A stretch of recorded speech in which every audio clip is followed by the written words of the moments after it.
জাতীয় সংসদ রাষ্ট্র পরিচালনার সর্বোচ্চ আইন প্রণয়নকারী প্রতিষ্ঠান। এখানে সমাজের বিভিন্ন শ্রেণী পেশার মানুষের প্রতিনিধিত্ব থাকাই গণতান্ত্রিক ভারসাম্যের অন্যতম শর্ত। তবে সাম্প্রতিক নির্বাচনের পর সংসদের গঠন বিশ্লেষণ করলে দেখা যাচ্ছে ব্যবসায়ীদের উপস্থিতি ক্রমেই বাড়ছে। তুলনামূলকভাবে রাজনীতিবিদ, আইনজীবী ও অন্যান্য পেশাজীবীদের অংশগ্রহণ কমছে। তথ্য বলছে, স্বাধীনতার পর 1973 সালের প্রথম জাতীয় সংসদ নির্বাচনে বিজয়ীদের মধ্যে ব্যবসায়ী ছিলেন প্রায় 18%। সময়ের ব্যবধানে এই হার দ্রুত বৃদ্ধি পায়। 1991 সালের নির্বাচনে ব্যবসায়ীদের উপস্থিতি দ্বিগুণেরও বেশি হয়ে দাঁড়ায়। তখনও সংসদে বিভিন্ন পেশার প্রতিনিধিত্বে একটি ভারসাম্য ছিল, কিন্তু সাম্প্রতিক ত্রয়োদশ সংসদ নির্বাচনে সেই চিত্র আরও বদলে গেছে।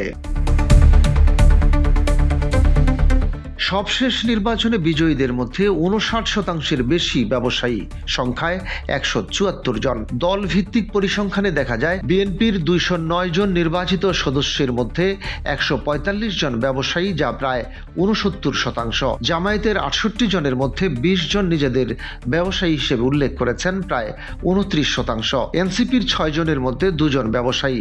এছাড়া স্বতন্ত্র প্রার্থীদের মধ্যেও নির্বাচিত হয়েছেন 9 জন ব্যবসায়ী।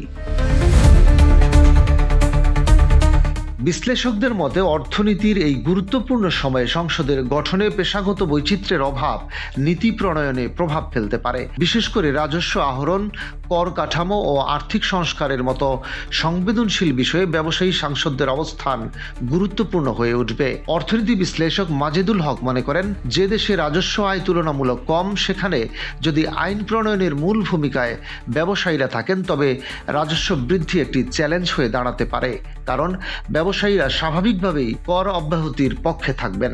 অথচ বাংলাদেশের অর্থনীতির বর্তমান বাস্তবতায় কর অব্যাহতি কমিয়ে রাজস্ব ভিত্তি সম্প্রসারণ জরুরি। অন্যদিকে ঢাকা বিশ্ববিদ্যালয়ের অর্থনীতি বিভাগের অধ্যাপক ডক্টর শাহাদাত হোসেন সিদ্দিক মনে করেন, দেশের অর্থনীতি এখন বৈশ্বিক পরিসরে বড় অবস্থানে পৌঁছেছে। এই প্রেক্ষাপটে গুরুত্বপূর্ণ অর্থনৈতিক সিদ্ধান্ত গ্রহণে একটি শক্তিশালী ও বহুমাত্রিক উপদেষ্টা কাঠামো গঠন প্রয়োজন। তার মতে, রাষ্ট্রীয় গুরুত্বপূর্ণ অর্থনৈতিক সিদ্ধান্তগুলো বিশেষজ্ঞদের সমন্বিত পরামর্শের ভিত্তিতে নেওয়া হলে তা আরও কার্যকর ও টেকসই হবে। সাধারণ মানুষের প্রত্যাশা, সংসদ হবে জনতার প্রতিচ্ছবি, যেখানে নানা শ্রেণী পেশার প্রতিনিধিত্ব থাকবে। ব্যবসায়ী হোক কিংবা রাজনীতিবিদ, সবার লক্ষ্য হওয়া উচিত দেশের সামগ্রিক স্বার্থ সংরক্ষণ ও টেকসই উন্নয়ন নিশ্চিত করা।